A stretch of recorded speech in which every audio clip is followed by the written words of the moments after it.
नमस्कार दोस्तों, वॉक्स press news में आपका स्वागत है। तो आइए जानते हैं क्या है आज के अपडेट्स और क्या है सुर्खियों में। पश्चिम बंगाल में एसआईआर स्पेशल इंटेंसिव रिवीजन को लेकर इस समय जबरदस्त राजनीतिक और प्रशासनिक हलचल है। राज्य सरकार और आम लोग इस प्रक्रिया पर कई सवाल उठा रहे हैं। खासकर मुख्यमंत्री ममता बनर्जी ने खुले तौर से इसका विरोध किया है एवं अधिकारियों और कामकाज में पारदर्शिता के सवाल उठाए हैं। पश्चिम बंगाल में चुनाव आयोग ने एसआईआर के तहत वोटर लिस्ट का विशेष गहन पुनरीक्षण शुरू किया है, जो 4 नवंबर से 4 दिसंबर 2025 तक चलेगा।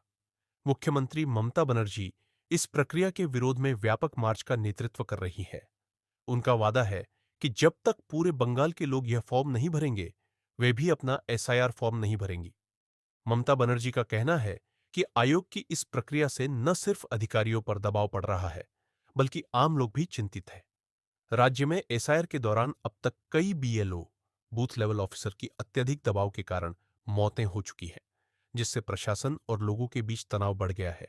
चुनाव आयोग ने इन आरोपों को नकारते हुए बताया है कि एसआईआर प्रक्रिया का उद्देश्य पारदर्शिता और सही मतदाता सूची तैयार करना है। आयोग ने अधिकारियों को स्पष्ट निर्देश दिया है कि कोई भी गड़बड़ी या लापरवाही बर्दाश्त नहीं की जाएगी और हर बूथ लेवल अधिकारी को जवाबदेह ठहराया जाएगा। एसआईआर प्रक्रिया के तहत वोटर लिस्ट में नाम शामिल करने या हटाने का काम पूरी तरह योग्यता पर आधारित होगा। 18 वर्ष या उससे अधिक उम्र के भारतीय नागरिक जो संबंधित विधानसभा क्षेत्र के स्थायी निवासी हैं, वही मतदाता सूची में रहेंगे। किसी भी तरह की गलत जानकारी या दस्तावेज देने पर कानूनी कार्रवाई भी हो सकती है। एसआईआर की प्रक्रिया ने बंगाल के राजनीतिक माहौल को एक नया मोड़ दे दिया है। इस साल नवंबर में कई बीएलओ ने अन्यायपूर्ण काम के दबाव के कारण आत्महत्या तक कर ली है।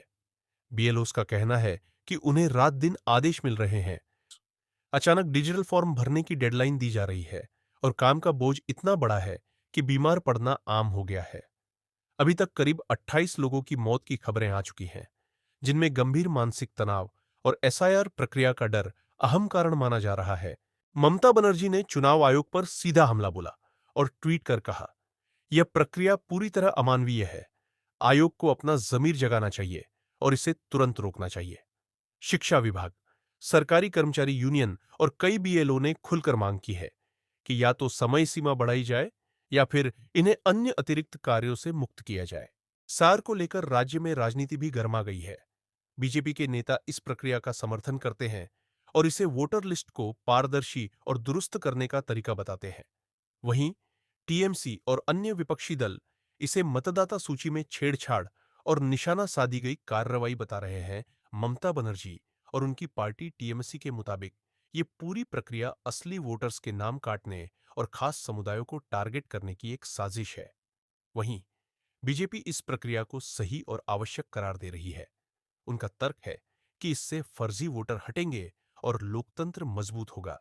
बीएलओ के लिए घबराहट बढ़ गई है क्योंकि उनके ऊपर अनरियलिस्टिक टारगेट्स रख दिए गए हैं। तेज शहरीकरण वाले क्षेत्रों में कई मतदाता अब या तो ट्रेस नहीं हो पा रहे या फॉर्म सही से नहीं भर पा रहे हैं, जिससे सूची की सटीकता पर भी सवाल खड़े हो रहे हैं।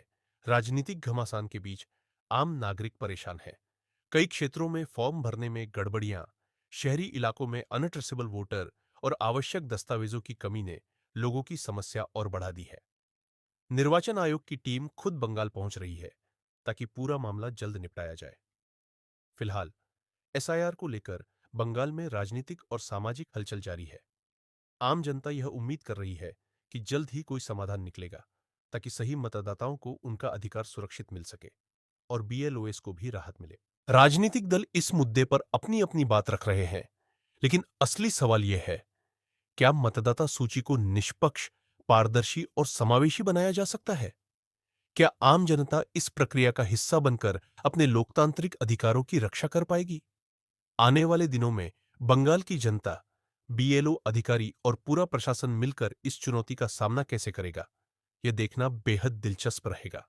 हर नागरिक से अपील है कि एसआईआर प्रक्रिया की सटीक जानकारी हासिल करे, निर्धारित समय में फॉर्म भरे और अपने मताधिकार को सुरक्षित रखें। आपकी क्या राय है? हमें कमेंट में जरूर बताएं और अगर आप हमारे चैनल पर नए हैं तो सब्सक्राइब करें, लाइक करें और शेयर जरूर करें। धन्यवाद।